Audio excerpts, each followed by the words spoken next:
Guys, this is Kason again, and I'm here to talk to you about our church planting ministry. So, church planting in Thailand is really difficult, and not many people have success with it. And the reason is, well, there's a lot of reasons. One of the major reasons is that Thailand is very Buddhist, and they consider anything that would threaten or challenge Buddhism as the enemy, even though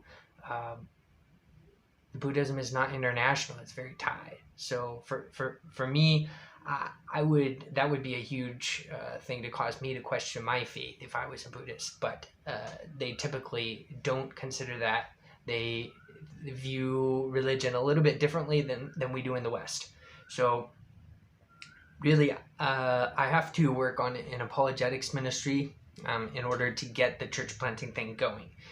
So after a lot of prayer and after seeing other people do church planting, after working with other people, after actually being part of a couple church plants that fell apart terribly, I have a very strong opinion about how church planting should be done in our generation. And part of that is splitting up the service.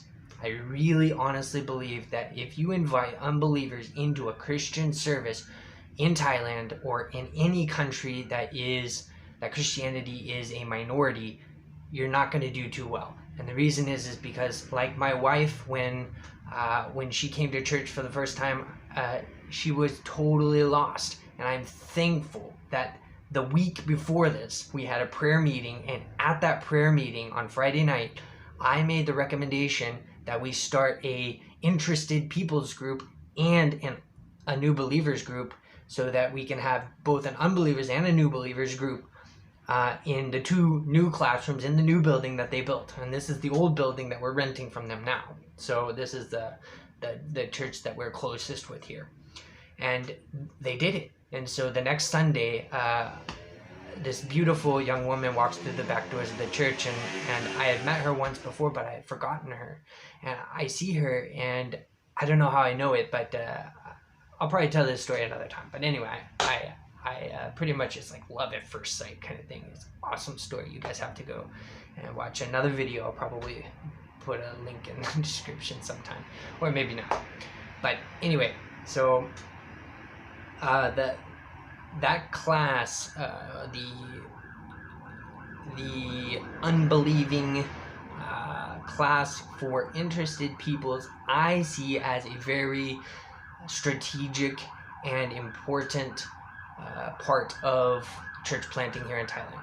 The reason is that you cannot expect an unbeliever to go into the church, sit through a worship service, and get anything from it. There needs to be a separate place of evangelism.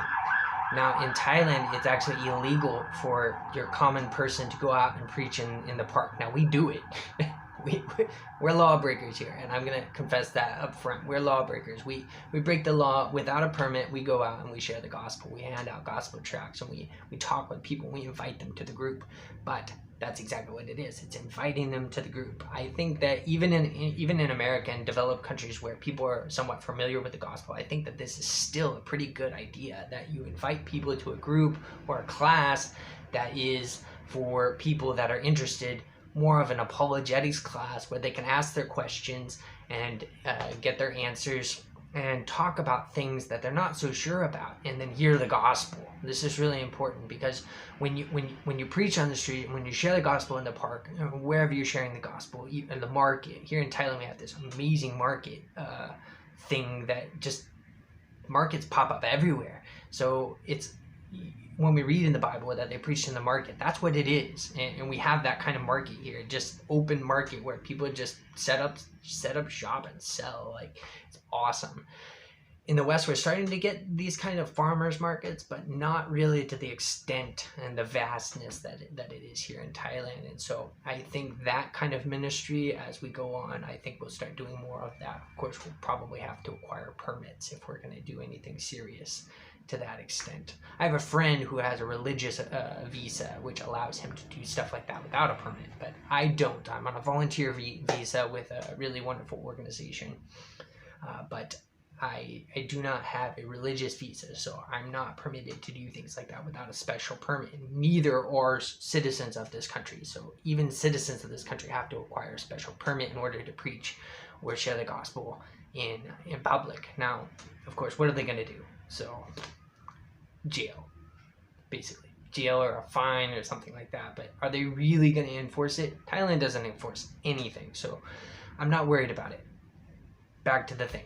So we really need a class like that, and so that's part of what we do is we set a time on Sunday and we said, come to our group. Now, has anybody come? Yeah, believers have come to our group, and we're thankful for that. We had one lady who came for almost a year, actually. She came pretty regularly, and so it was just the three of us. Before that, there was another elder at another church, and she came to our group, and she came pretty regularly for quite a while. And that's the thing, is it's just not too many people. I have a friend, but he's out at sea, and he hasn't come. He came once. That was it. I thought he was going to come more when he was home, but turns out not. So I don't know how this is going to pan out, but pray for us. We have this group going. It's an interested people's group, and hopefully people will be coming to this group, and we'll go through the New City Catechism, questions and answers, and then also have a sermon that is more angled at unbelievers for the unbeliever hour, and then we'll have a worship service following that, or preceding that, just depending on how we decide to organize it. So please pray for us that we would have more members coming to our church group on Sunday at 4 o'clock, and that we would be able to grow this. And so that's what church planting is. It's basically digging in and saying, okay, we're going to do it, and organizing and continuing to organize, and whenever we have free time, organizing. So making sure that I have the sermons written. I use, as I talk about in the previous video, I use translated sermons in order to preach. So that way my age isn't really that big of an issue. So I do use translated sermons from people that are well known, and that way it's not my word, it's not the young guy's word, it's actually the old guy's word that died 500 years ago. So yeah, so please pray for us and support us. The more support you guys give, the more we can put into this. And we've been at it for a year, so we've literally been doing this church plant for a year, and we still only have 4 people. Are we giving up? No. We're not giving up. We're not giving up. So we will be continuing this church plant until we have more members, until the church grows, until I am able to set a Thai pastor in charge of this church. So I do hope that at some point in time I'll be able to disciple a young Thai man who can lead this congregation that doesn't really exist yet. So please pray for us and support us. As far as our financial needs for the church, I think we're going to need to buy a couple more pews, and we're choosing that because the pews that we have made for us are convertible, so they can convert into a picnic table and then down into a bench. They're really comfortable, so they're not like your traditional pew, and also lots and lots of people can sit on them. So I think that in this setting, it's really good, and it's something that's understandable. This is a pew. This is a church, so there is a traditional element to it, but the place is really cool, hip, and modern. So I don't think that that's going to be a problem either. But I do think that this kind of seating is the best for cost efficiency, and for those days that we end up packed. In faith, I believe that someday we will have a packed place. We need a speaker system, microphones. I need another cheap secondhand computer that I can hook the projector up to. The all-in-one computer that I have now isn't compatible with the projector that I have, so that's unfortunate, but what can I do? So I'm looking for a cheap secondhand computer, which I can definitely get here. So if you guys are willing to support our church planting effort here, please subscribe, and then go to the link in the description, and you can go over to reformation.caissons.org, and you can learn more about us and our efforts. And also you can support us monthly. So $5 to $10 to $15 a month monthly is going to help us out hugely. I do really want people to support us monthly as opposed to a one-time $100 donation.